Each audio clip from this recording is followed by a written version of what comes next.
যদিও শীতের সিজনে ফুলকপির স্বাদই আলাদা, কিন্তু যেহেতু এখন গরম পড়ে গেছে, অনেকটা হালকা হালকা গরম লাগছে এবং শীতের প্রায় শেষ, এখন ফুলকপি কিভাবে রান্না করলে আপনারা জমিয়ে খেতে পারবেন সেই রেসিপিটি আপনাদের সাথে আজকে শেয়ার করব। তো হ্যালো ভিউয়ার্স, আসসালামু আলাইকুম। সবাই কেমন আছেন? আলহামদুলিল্লাহ, আমি ভালো আছি। আপনাদের সাথে আজকে ফুলকপির একটি অসাধারণ রেসিপি শেয়ার করব। রেসিপিটি যদি আপনারা প্রথম থেকে শেষ পর্যন্ত দেখেন তাহলে অবশ্যই নতুন কিছু জানতে পারবেন। প্রথমেই আমি ফুলকপিগুলোকে ভালোভাবে কেটে নিয়ে তারপরে সুন্দর করে দেখেন এভাবে ৩-৪ বার ধুয়ে নিচ্ছি। ধুয়ে নেওয়ার পরে তারপর আমি এখানে দেখেন চুলার ভিতরে একটা কড়াইতে করে ভাপা দিয়ে দিচ্ছি। ফুলকপিটা ভালোভাবে বলক আসলে এটার ভিতরে যে এক্সট্রা পানিটা থাকে সেই পানিটা কিন্তু আমি ফেলে দিব। এতে করে ফুলকপির যে একটা গন্ধ আছে হালকা, এই গরমের সিজনে সেই গন্ধটা কিন্তু থাকবে না। আরেকটা কড়াইতে দেখেন আমি এখানে চাফিলা মাছ ভালোভাবে ভেজে নিচ্ছি। এক্ষেত্রে মাছগুলো একটু মুচমুচে করে ভেজে নেবেন। মুচমুচে করে ভেজে নিলে খেতে একটু ভালো লাগবে, যেহেতু চাফিলা মাছে অনেকটা কাঁটা থাকে। এক্ষেত্রে মুচমুচে করে যদি ভেজে নেন তাহলে কিন্তু কাঁটাটা অত মুখে লাগে না। তারপরে আমি ফুলকপিগুলো যেগুলো সেদ্ধ করেছিলাম পানিগুলো ফেলে তারপরে ফুলকপিগুলো একটা কড়াইতে দিয়ে এখানে ভালোভাবে দেখেন তেল দিয়ে এবং হালকা একটু হলুদ দিয়ে লবণ দিয়ে ভালোভাবে ভেজে নিব, একটু লাল লাল করে ভেজে নিব।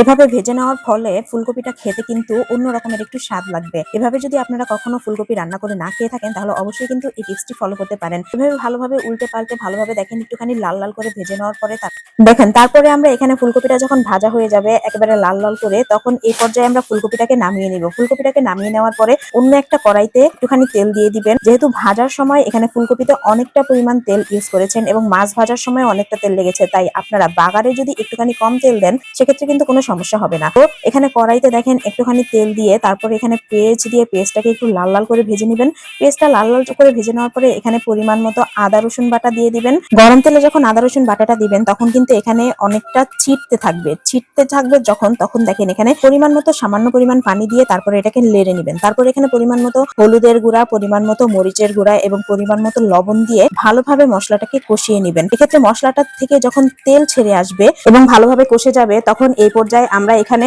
টমেটো দিয়ে দিব। এভাবে টমেটো দিয়ে ফুলকপি দিয়ে রান্না করে খেলে যে কি স্বাদ লাগে সেটা আপনারা না খেলে কখনোই বুঝবেন না। আমরা যখন টমেটোটা দিয়ে দিব তখন দেখেন এভাবে টমেটোটা একটুখানি দিয়ে ভালোভাবে নেড়েচেড়ে কষিয়ে নিব। কষিয়ে নেওয়ার পরে যখন টমেটোটা থেকে একটুখানি পানি ছাড়বে এবং টমেটোটা একটুখানি সিদ্ধ হয়ে আসবে, ওই পর্যায়ে আমরা কিন্তু এখানে ফুলকপিগুলো দিয়ে দিব। অর্থাৎ যেই ফুলকপিগুলো আমরা ভেজে রেখেছিলাম সেই ভাজা ফুলকপিগুলো আমরা এখানে দিয়ে দিব। ভাজা ফুলকপিগুলো এখানে দেওয়ার পরে এভাবে একটু নেড়েচেড়ে মাখিয়ে নেবেন, মাখো মাখো সুরা যাতে থাকে।